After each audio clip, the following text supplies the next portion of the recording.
going on, guys? This is Brock back with another sneaker design review vlog. Something today I got is pretty interesting. Hopefully you guys will enjoy it since I've had a real long break, more than is explainable. A lot of things have happened, but one thing that has happened that's really cool and I'm really excited to talk about is I picked up these Nike Shox VC 1s.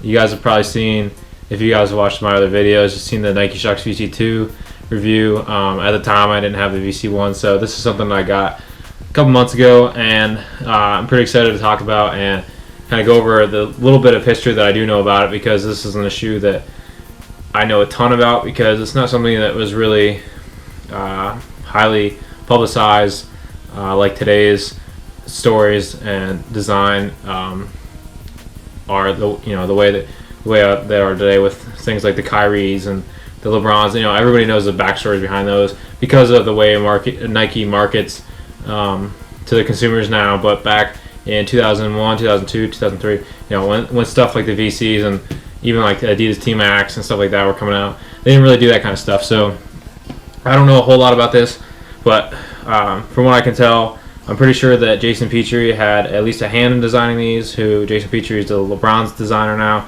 but he was huge back in the day. Designed a lot of different things, cool stuff from Air Prestos, VCs.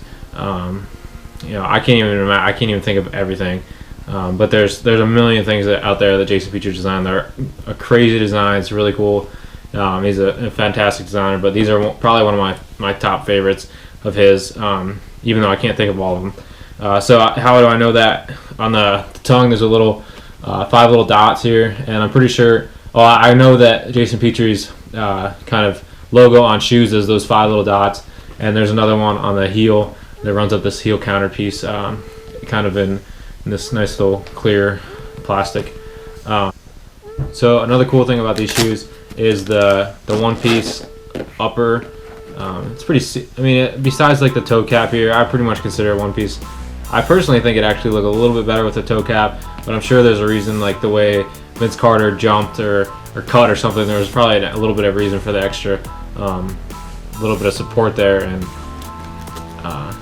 I'm not mad about it, but I think it would have looked a little bit cleaner and more futuristic had they have gone without it. But like the Air Jordan 10, some things must go, some things must stay as far as the toe cap's concerned. But so we have this cool inner booty with it's really hard to see, but there's an exoskeleton here, but you can kind of see it through the side of the upper. It's these kind of ribs that go up across the whole entire shoe, both lateral and medial sides.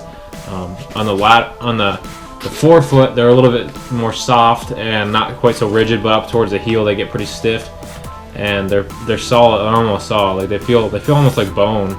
It's kind of a reference for how tough they are. They just kind of help with stability and ankle support. So shoes, I don't know, it's really cool. Like this is supposedly kind of conforms to your foot a little bit once you get to start to play in them or walk in them or whatever you want to do with them. This kind of exoskeleton system stretches a little bit and moves and kind of twists and contorts and tightens with your foot when you really get these tied down, and they lock down really well. I had a pair of these back when I was like probably 11 or so, and in this exact colorway. And the first thing I always remember about the shoe is how tight it was and how nicely it fit to your forefoot. And even today, like by today's standards, I have the newest of like LeBrons and Kobe's and that kind of stuff, and this is up there, if not above those, as far as fit to your forefoot. And other than the clunkiness of like the Shox unit, there's really it's pretty unmatched as far as tightness in your forefoot. The only thing that would maybe make it even better is a strap, but there's no reason to put a strap on this.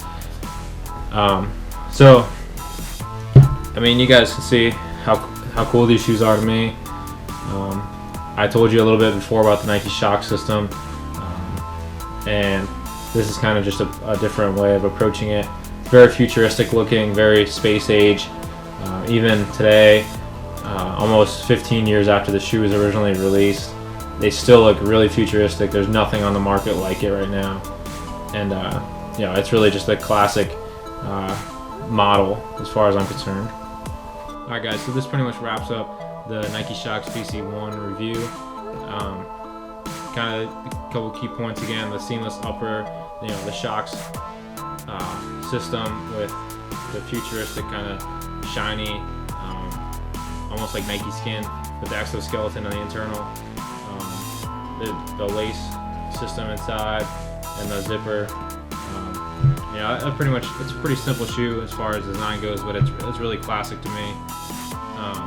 So these are one of my top shoes of all time, and to see other stuff that interests me, like some of my other favorite shoes and stuff that I'm working on, projects like that, follow me on Instagram, which is b_mullen24, and on my website bmfootweardesigns.com. I'm gonna have design review videos, sketches, stuff, just random stuff all the time.